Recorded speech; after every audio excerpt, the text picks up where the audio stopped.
옆 사람 보시면 한 번 더 인사하도록 하겠습니다. 한 번 더 인사하도록 하겠습니다.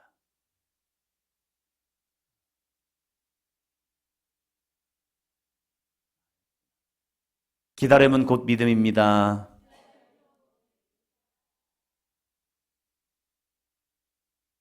어른 세대가 공통적으로 고백하는 것 중에 하나가 뭐냐면 세상이 참으로 빨리 변한다는 겁니다. 예전에 어르신들이 이렇게 말했습니다. 10년이면 뭐가 변하죠? 그래도 한 10년이 되어야 강산이 좀 변한다 해서 터울이 좀 있었습니다. 그러나 지금 이 시대는 하루하루가 무섭게 변하고 있습니다. 눈만 뜨고 나면 세상이 이렇게 변했네 라고 합니다. 우리와 좀 먼 나라의 세상이 변하는 사건이 오늘 우리의 현실 속에 다가오고 있습니다. 예전에는 세상에 이 나라에서 전쟁했어요, 저 나라에서 전쟁했어요 해서 전쟁의 소식이 들려와도 그냥 그런가 보다라고 했어요. 그러나 그 전쟁이 오늘 우리들의 삶의 물가를 그냥 올려버리고 있습니다. 그래서 우리들이 체험하고 있는 거죠. 수많은 정보들이 컨텐츠가 우리의 손에 들려지는 모습 속에서 수많은 변화를 우리는 감지하고 살아갑니다. 한순간도 우리의 손이 바쁘게 움직이지 않을 때가 없어요. 그냥 열심히 뭔가를 바쁘게 지나고 있습니다. 그러다 보니까 참고 인내하는 것, 이것이 점점 힘들어지는 시대가 되고 있습니다. 재미가 없으면 그냥 이걸 때려치고 새로운 걸 또다시 하는 모습들. 강직하게 무언가를 기다리고 쭉 있는 것보다는 다른 흥미거리를 찾아서 끊임없이 찾아 헤매는 모습을 보게 되고 있습니다. 이러한 조급함은 우리의 신앙생활에도 그대로 나타나고 있습니다. 아이들이 가만히 있는 것을 참 힘들어합니다. 예배 시간을 지키면서 예배 시간에 앉아있는 것, 이것이 참 힘들고 있습니다. 요즘 학교 아이들, 태어나면서부터 핸드폰을 접한 이제 초등학교 아이들을 보면요, 그 아이들은 잠깐에 앉아있는 것이 너무 힘들대요. 선생님이 하나를 가르치기 위해서 쭉 가르치고 있으면요, 이 아이들은 너무 마음이 다급한 거예요. 왜 그러냐면 핸드폰 속에서 변하는, 시시각각 변하는 그러한 재미를 보고 있다가 선생님이 지루하게 뭔가를 가만히 가르치고 있는 모습, 아이들은 그 수업 시간을 가만히 앉아 있어야 합니다. 근데 그것이 그들에게는 익숙하지 않은 거예요. 재미없어 하면요, 그냥 컨텐츠를 바꾸면서 또 다른 재미를 찾아가야 하는데 선생님이 가르치는 모습은 그냥 지루하게 그지없는 모습들. 그런 아이들이 교회 와서 또 신앙생활합니다. 가만히 앉아서 하나님께 묻고 답하는 깊은 시간보다는 더 많은 자극이 필요한, 그래서 빨리 무언가를 응답을 기대하는, 그러면서 하나님께 하나님 왜 나한테는 응답하지 않습니까? 라고 하는 그러한 시대가 되었다는 거예요. 이것이 아이들의 모습만 있습니까? 아니죠. 이 시대를 함께 살아가는 우리들에게도 이러한 모습이 있기도 합니다. 그런데 우리가 놓치지 말아야 할 중요한 사실이 있습니다. 하나님은 결코 디지털로 역사하는 분이 아니라는 겁니다. 여전히 아날로그의 모습 속으로 역사하고 있다는 거예요. 디지털은 숫자가 확 변하고 있지만 아날로그는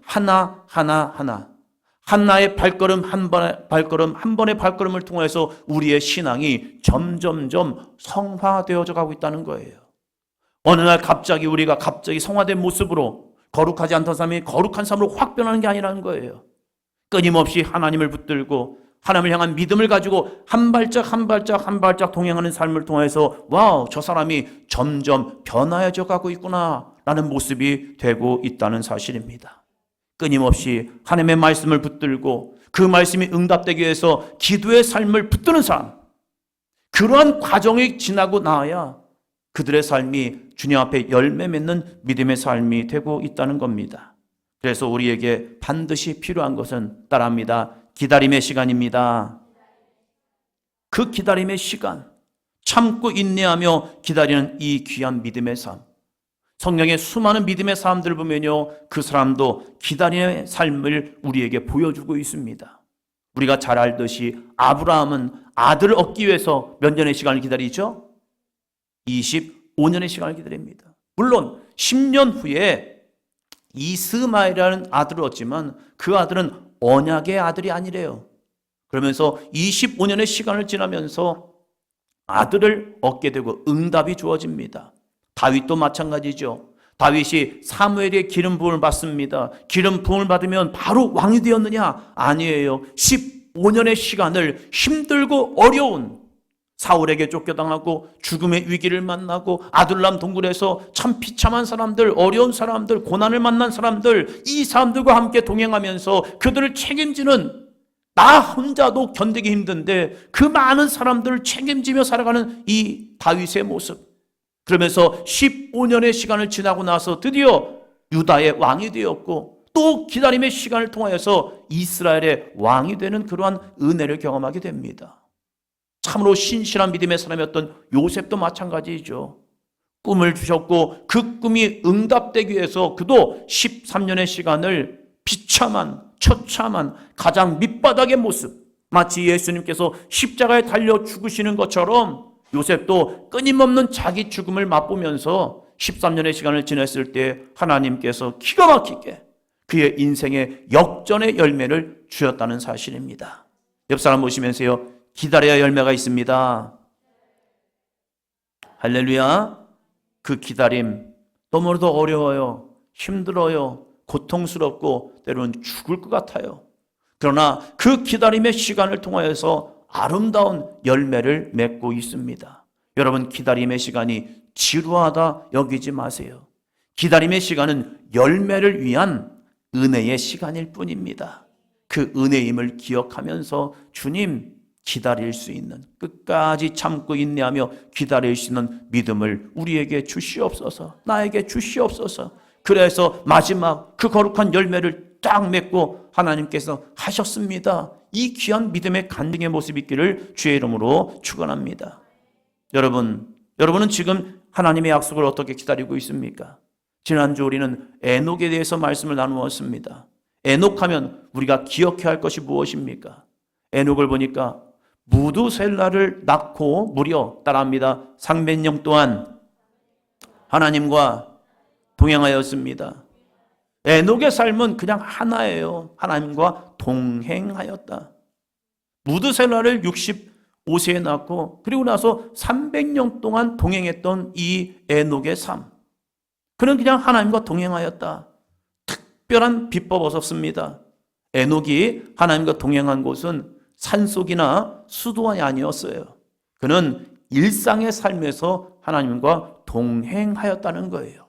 일상이 무엇입니까? 자녀를 낳고 기르며 기저귀 갈고 삶의 무거운 무게를 견디면서 열심히 일하면서 그 속에서 하나님과 동행했다는 거예요.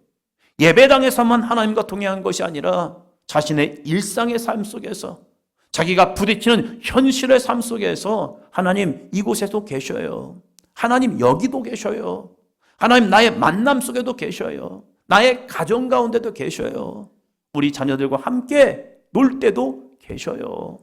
예배당에서만 거하시는 것이 아니라 우리가 열심히 수고하고 애쓰고 땀 흘리고 놀고 쉬고 잠자는 그 가운데서도 하나님은 우리와 함께 하신다는 사실입니다. 이 놀라운 사실을 에녹은 알았어요. 그래서 날마다 하나님과 동행하였다. 그러면서 하나님께서 에녹을 보시면서 에녹은 나와 동행한 자야 라고 하면서 인정해 주셨습니다. 옆 사람 보시면서요, 하나님과 동행하시는 분입니다. 여러분의 삶이 하나님 보실 때 누구는 나와 동행한 자야, 이러한 은혜가 있기를 바랍니다. 이 에녹의 삶에서 또 잊지 않은 것, 왜 그는 하나님과 동행하였을까? 중요한 사건이 있었죠. 그 사건이 바로 무두셀라라는 아들의 이름이었습니다. 무두셀라.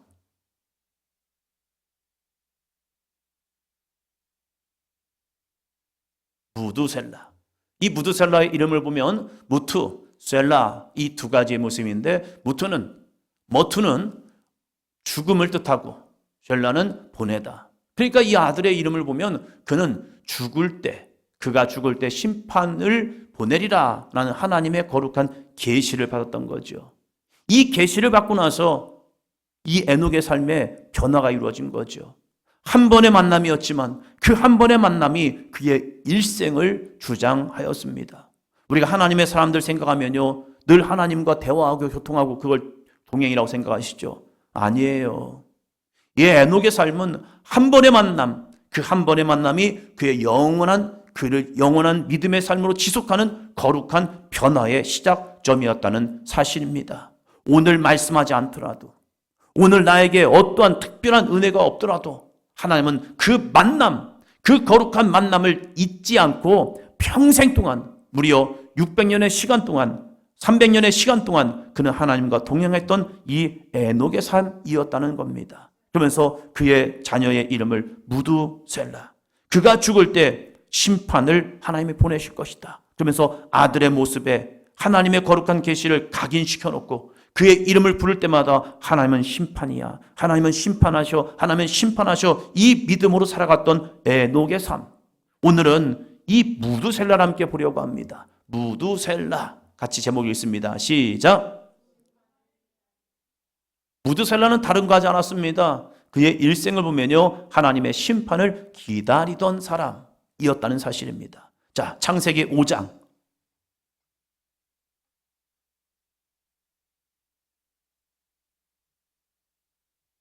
창세기 5장 25절로 27절까지 말씀입니다. 25절, 27절까지입니다. 같이 읽습니다. 무두셀라는 187세에 라멕을 낳았고, 라멕을 낳은 후 782년을 지내며 자녀를 낳았으며 그는 969세를 살고 죽었더라. 아멘. 이 3절이, 3개의 절이 무두셀라의 인생입니다. 이 무두셀라를 보면요, 특별히 다른 것 하지 않았습니다. 그러나 무두셀라는요, 장수의 이름입니다. 969살. 놀라운 인생을 살았죠. 조금만 더 살았으면 한 1000살을 살았을 텐데, 그걸 채우지 못했어요. 그러나 969살이라는 놀라운 시간을 살았습니다. 그는 자신의 이름 속에서 하나님의 심판이 있음을 끊임없이 들었습니다. 에녹이라는 아버지가 자신의 이름 무두셀라, 야, 네가 죽을 때 하나님이 심판하셔, 이것을 끊임없이 이야기해 줬습니다. 무두셀라는 그 하나님의 계시를 듣지 못했습니다. 그러나 아버지를 통해서 신앙이 전수되었다는 사실입니다. 에녹은 아들을 볼 때마다 그 아들에게 이렇게 말했을 것 같습니다. 같이 한번 읽어보겠습니다. 시작. 하나님의 심판이 있을 거야. 우리는 이 심판을 준비해. 아들아, 하나님의 심판이 있을 거야. 하나님의 심판이 너를 통하여 있을 거야. 네가 죽는 그날에 하나님의 심판이 있을 거야. 그래서 너는 심판을 준비해야 해. 그의 이름을 볼 때마다 이 무두셀라가 커나가면서 아버지 에녹은 끊임없이 이 아들에게 하나님의 심판을 말씀하고 있었다는 겁니다. 사랑하는 성도 여러분, 심판 무서울 수 있죠. 그러나 그 심판은 반드시 옵니다. 그래서 우리의 자녀들에게도 심판의 때를 가르쳐야 합니다. 우리가 인생이 영원히 사는 게 아니잖아요. 때로는 어쩌면 우리보다 더 빨리 갈 수도 있고 우리가 먼저 갈 수도 있어요. 그 심판은 아무도 모릅니다. 심판의 시간은 아무도 몰라요. 그 모르는 심판 속에서 그 자녀들에게, 우리의 자녀들에게 그 심판을 가르쳐 줘야 합니다. 아이야, 우리가 영원히 사는 게 아니야. 우리의 인생의 호흡이 끝나는 그날이 있어. 근데 그것이 인생의 호흡이 끝나는 그날, 그냥 호흡이 끝나는 걸로 끝나지 않아. 그때는 하나님의 심판이 있어. 그 심판 가운데 구원받을 수 있는 유일한 길, 내가 예수 그리스도를 믿는 거야. 그 믿음이 없으면 우리는 심판 가운데 지옥 가.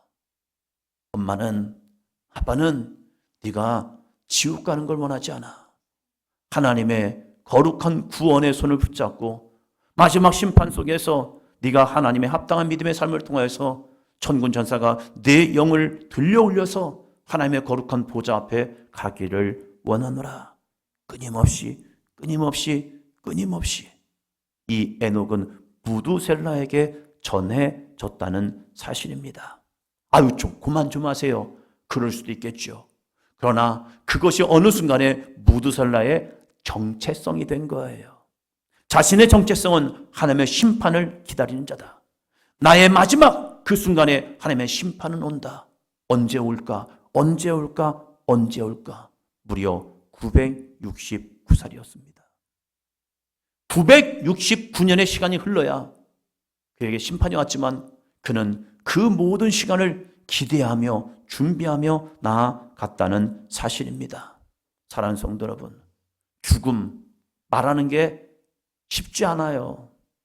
그러나 죽음은 반드시 선포되어야 합니다. 그 죽음의 때는 기억되어야 합니다. 어린아이라 할지라도 그 아이에게 죽음의 시간은, 죽음은 준비되어져 가야 합니다. 그래야 주 예수를 붙듭니다. 에녹은 자기 아들 무드셀라에게 죽음을 선포했는데 그것이 정말로 이 숫자적으로 보면요 정확하게 이루어집니다. 자, 무드셀라가 187세에 라멕을 낳습니다. 라멕은 182세에 노아를 출생합니다. 그리고 노아가 600세에 홍수가 발령이 됩니다. 그래서 합계를 보니까 969년이 됩니다. 무드셀라가 호흡이 마치는 그날, 무드셀라가 죽음을 맞이하는 그날, 하늘의 창이 열리고 드디어 하나님의 심판, 하나님의 물의 심판이 이 땅 위에 임하게 되었습니다. 하나님은 정확하십니다. 하나님은 에녹에게 주셨던 말씀이 무드셀라를 통하여서 그의 일생을 통하여서 하나님은 심판의 때를 기다리고 있었다는 거예요.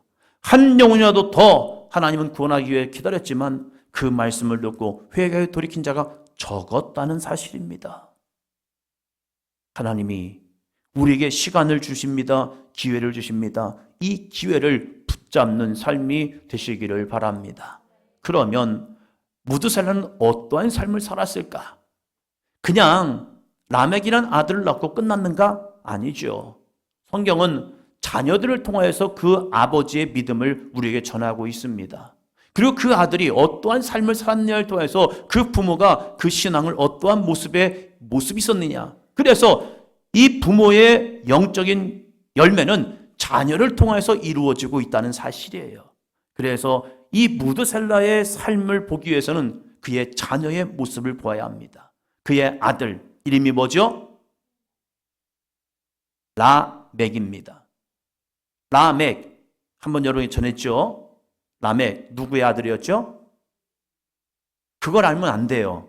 그걸 알면 여러분이 너무 똑똑해집니다. 그럼 제가 설교하기 너무 어렵습니다. 또 설명을 해드려야 여러분에게 이해가 돼야 합니다. 할렐루야. 잘하시고 있습니다. 잊어버리십시오. 그리고 또 들으십시오. 그래야 제가 평안합니다. 라멕 가인의 아들이었죠. 가인의 아들로서 이 라멕은 강한 힘이 있었습니다. 그래서 사람을 때려 죽일 수 있는, 자신의 강함을 통하여서 사람을 쳐 죽이는 그런 사람. 그래서 자기의 아내들에게 와서 내가 이렇게 사람을 죽였어 라고 하면서 칼의 노래를 부릅니다. 무서운 살인자의 모습이었지만 그것이 자랑스러운 모습으로 라멕은 그의 인생을 이야기합니다. 라멕은 자신의 강함이 다른 사람을 해하는 통로가 되었습니다. 그런데 무드셀라도 아들을 낳았습니다. 그 아들을 보니까 얘가 강한 거예요. 그래서 그의 이름을 라멕이라고 졌습니다. 가인의 아들 라멕과 무드셀라의 아들 라멕 이름이 똑같습니다. 동일합니다.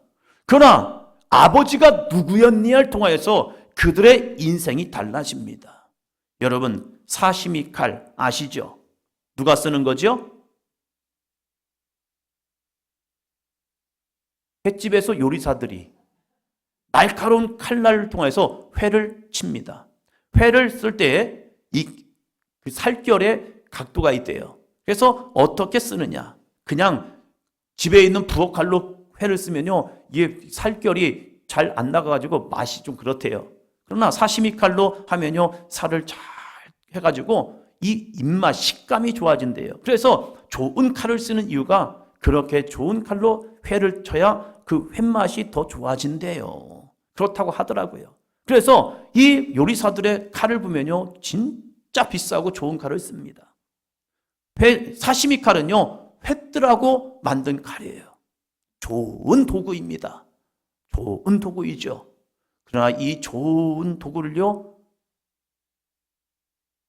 조직폭력배가 쓰면요, 사람을 찔러 죽이는 칼이 되는 거예요. 좋은 도구이지만 이것이 누구의 손에 달려있느냐에 있어서 하나는 사람들의 입맛을 더 좋게 만드는 도구가 되기도 하지만 그것이 사람을 죽이는 도구도 될 수 있다는 겁니다. 라멕, 강한 자들입니다. 이 강함이 하나님의 손길에 붙잡히는 순간 그는요 하나님의 주권을 인정하는 삶이 됩니다. 그러나 그 강함이 내 의도로만 쓰임받으면요 그것은 오히려 사람을 해놓고 내가 이러한 힘이 있어 라고 하면서 자신의 죄악을 자랑스럽게 얘기하는 그런 가인의 후손밖에 되지 않았다는 거예요. 29절을 봅니다. 5장 29절 라멕의 고백입니다. 같이 읽어볼까요? 이름을 노아라 하여 이르되 여호와께서 땅을 저주하심으로 수고롭게 일하는 우리를 이 아들이 아니하리라 하였더라. 아멘. 가인의 아들 라멕은 자신의 힘을 가지고 교만한 삶을 살았습니다. 그러나 셋 계열, 믿음의 계열 속에 라멕 그 힘이 있었지만 그 강함으로 자기 교만이 아니었습니다. 오히려 자기의 한계를 바라보는 통로가 되었다는 거예요. 내가 이만큼 힘이 있지만 그 힘이 오히려 땅에 저주가 오고 있구나. 내가 아무리 수고롭게 일하지만 그 수고롭게 일하지만 그 열매는 하나님이 주셔야 하는구나. 내가 열심히 수고했었지만 그 수고함 속에서 안위함, 평안함, 안락함, 이번 주 말씀처럼 에이렌의 샬롬은 평안은 하나님이 나에게 주셔야 하는구나. 그걸 깨닫는 거예요. 내 힘으로 내 안위를 깨닫는 것이 아니라 하나님만이 우리의 안위자가 되어주시는구나. 무드살라의 아들 라멕은 그 아들 노아를 이름하면서 이 아들이 우리의 위로자가 안위자가 될 것이다. 이렇게 고백하고 있다는 거예요. 그는 강한 자였습니다. 그럼에도 불구하고 자신의 강함을 자랑하는 것이 아니라 하나님이 나를 위로하셔야 내 강함이 온전해지고 하나님이 나의 강함을 붙들어줘야 그 강함을 통하여 또 다른 사람을 위로하는 안위하는 평안함을 줄 수 있는 그러한 사람이 될 수 있음을 깨닫게 되고 있다는 사실입니다. 사랑하는 성도 여러분, 여러분에게 강함이 있기를 축복합니다. 여러분에게 많아짐이 있기를 축복합니다. 그러나 그 강함이 다른 사람을 짓밟고 올라가는 강함이 아니라 넘어진 자, 힘든 자, 어려운 자를 세워주고 잡아주시는 그 강함이 되시기를 바랍니다. 여러분의 많음이 내가 이만큼 많이 가졌어요 자랑하는 것이 아니라 힘들고 어렵고 빈궁한 자에게 나눠주고 베풀어주는 많음이 되기를 축복합니다. 그러면 이 라멕의 고백처럼 자신의 아들을 낳고 그 노아를 바라보면서 이 아들은 노아예요. 우리를 이 아들이 안위할 겁니다. 하나님께서 이 아들을 통하여 우리에게 안식을 줄 겁니다. 심판 가운데서 땅의 저주 가운데서 이 아들 때문에 우리가 위로를 받을 것이고 하나님의 언약은 이어질 것입니다. 내가 강해서 하나님의 약속을 이기는 것이 아니라 내가 강함이 아니라 하나님의 거룩한 강함이 하나님의 언약을 이루는 통로가 될 것입니다. 이러한 라멕을 만든 것이 누구라고요? 무두셀라였어요. 자기의 심판을 바라보면서 자기 때에 자기 생전에 하나님이 심판하실 거야 이 모습을 바라보면서 라멕아 너는 강한 자야. 그런데 그 강함이 너를 교만하게 만들 수 있어.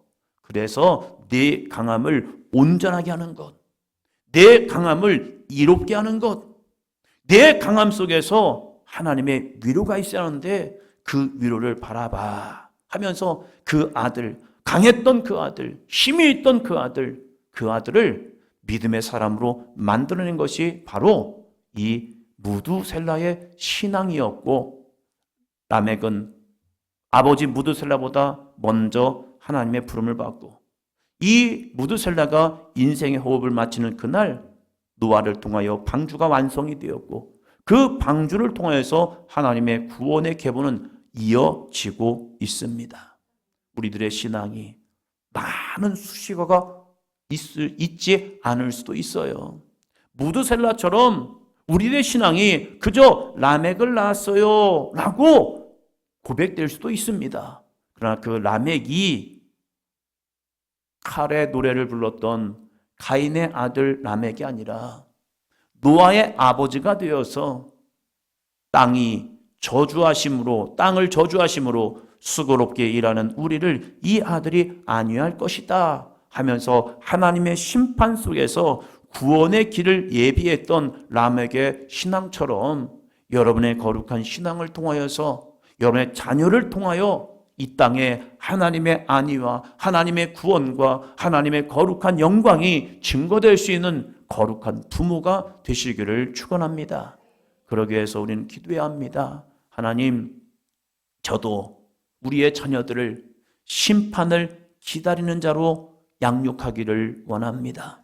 세상에 높고 화려하고 즐거움을 쫓아가는 그러한 자녀로 양육하지 말게 하여 주시옵시고, 주여 우리의 일생 평생 동안 죽음을 향하여 나아가지만 그 죽음이 심판의 저주가 아니라 심판의 구원, 그 심판 속에서 구원을 바라보며 나뿐만이 아니라 나의 자녀들까지도 여호와를 고백하며 여호와의 심판의 때를 기억하며 하나님의 위로와 하나님의 안위와 하나님의 구원의 메시지를 함께 즐거워하며 하나님의 마지막을 기대하며 나갈 수 있는 우리의 가정이 되게 하여 주시옵소서. 함께 기도하며 나가는 삶이 되시기를 바랍니다. 그러한 삶에는 특징이 있죠. 그가 어느 곳이었든지 예배자의 삶을 살았다는 거예요. 이 무드셀라도 사랑하는 그의 아들 라멕과 함께 그의 손자 노아와 함께 하나님의 영광을 증거하며 하나님의 뜻을 이루었으리다. 저는 믿음으로 확신합니다. 노아와 그의 아들들만 노아의 방주를 진 것이 아니라 자신의 아들이 이 방주를 질 때에, 자신의 손주가 이 방주를 만들 때에 그들도 함께 동참했을 것 같아요. 왜? 그들은 하나님의 심판을 기억하였고 그 심판을 준비하던 사람들이었기 때문에 어떻게 노아가 일을 하고 있는데 그것을 그냥 방관하겠습니까? 자신은 끝을 맺지만 이 자녀를 통하여 손자를 통하여 하나님의 구원의 계보가 계속 이어지도록 뒤에서 후원하며 기도하며 믿음으로 함께하지 않았을까라고 생각을 합니다. 오늘도 우리는 하나님의 심판을 바라보며 나아갑니다. 그 심판 속에서 우리를 구원하실 주님을 예배하며 나가는 귀한 삶이 되시기를 축원합니다.